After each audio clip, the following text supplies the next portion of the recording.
काँग्रेसचे आमदार आणि नेते विश्वजित कदम आपल्याबरोबर आहेत। विश्वजित कदमजी, नागपूर एक शांतप्रिय शहर आहे, परंतु काल पेटलेल्या वातावरणात होतं। काल शिवजयंती होती, तिथुनुसार दोन गटांमध्ये महल परिसरामध्ये राडा झाला। सातत्यानं सत्ताधारी पक्षातले आमदार जे आहेत ते औरंगजेबाच्या कबरीवरतून एक स्टेटमेंट करतात आहेत, त्याच्यावरतून ही आंदोलन पेटलंय।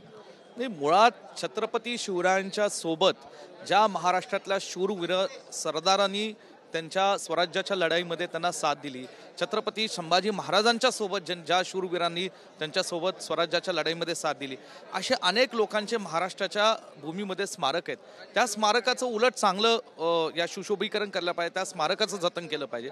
तो मुद्दा राहिला बाजूला। आज नागपूरसारख्या आपल्या महाराष्ट्रातल्या एका प्रमुख शहरामध्ये ज्या पद्धतीने कालची दंगल झाली, ते दंगल कुणी घडवून आणली? ती तिथं गृह खात्याला माहीत नव्हतं का? तिथल्या पोलीस यंत्रणाला माहीत नव्हतं का? हा अपयश आहे आणि म्हणून त्या दंगलीमध्ये जे कोण दोषी असतील त्याच्या कडक कारवाई झाली पाहिजे आणि ही आमची ठामपणे मागणी आहे। कुठल्या ना कुठल्या पद्धतीने जाणीवपूर्वक काही लोक आज जातीमध्ये धर्मामध्ये पेच निर्माण करण्याचा प्रयत्न करतात।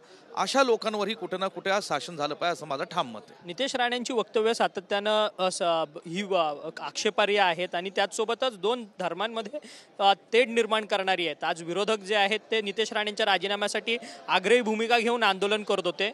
नितेश राणेंनी राजीनामा दिला पाहिजे का आपल्या या सगळ्या वक्तव्यांमुळे? मुळात ही राज्यातले मंत्रिमंडळातले एक सदस्य, हे राज्याच्या कॅबिनेटचे जे सदस्य आहेत, त्यांनी कसं बोलावं, कुठे बोलावं, बोलणं ते योग्य आहे की नाही, हे स्वतः त्यांनी आत्मपरीक्षण करावं। आणि दुसरं वक्तव्य असं आहे, मुद्दा असा आहे की राज्याचे मुख्यमंत्री उपमुख्यमंत्री जे ते त्यांच्या मंत्रिमंडळातले एक सदस्य बोलतात, त्या वक्तव्याला त्यांचं समर्थन आहे का, हे महाराष्ट्राच्या जनतेला कळलं पाहिजे।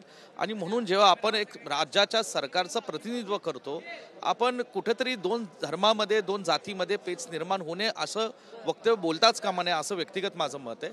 आणि म्हणून कुणावर कशी कारवाई करावी राज्याचे मुख्यमंत्री उपमुख्यमंत्री ठरवावं। खरं तर लोकसभेमध्ये भाजपच्या एका खासदारांनी छत्रपती शिवाजी महाराजांची तुलना थेट मोदींची केली आहे।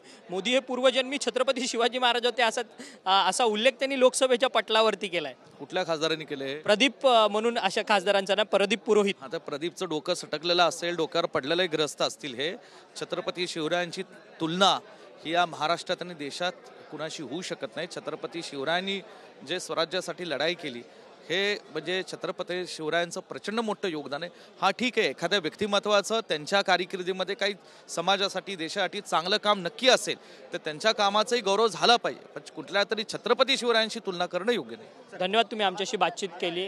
विश्वजित कदम होते काँग्रेसचे आमदार। त्यांचं असं म्हणणं आहे की प्रदीप पुरोहित जे भाजपचे खासदार आहेत ते डोक्यावरती पडलेत, कारण की छत्रपती शिवाजी महाराजांची तुलना या देशामध्ये या जगामध्ये कोणाशीच होऊ शकत नाही। त्यामुळे अशी वक्तव्य करणारी लोक जी आहेत ती भाजपची आहेत आणि ही चुकीची लोक आहेत असं मत जे आहे ते विश्वजित कदम काँग्रेसचे नेते आणि आमदार यांनी आपल्याशी बोलताना उपस्थित केलं। व्हिडिओ जर्नलिस्ट सिद्धेश नाईक, अक्षय मंकणी, TV9 मराठी, मुंबई।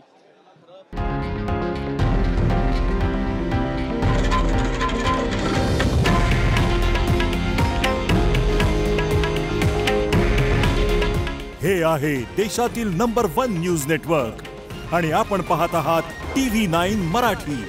काळजी तुमची, हित महाराष्ट्राचं।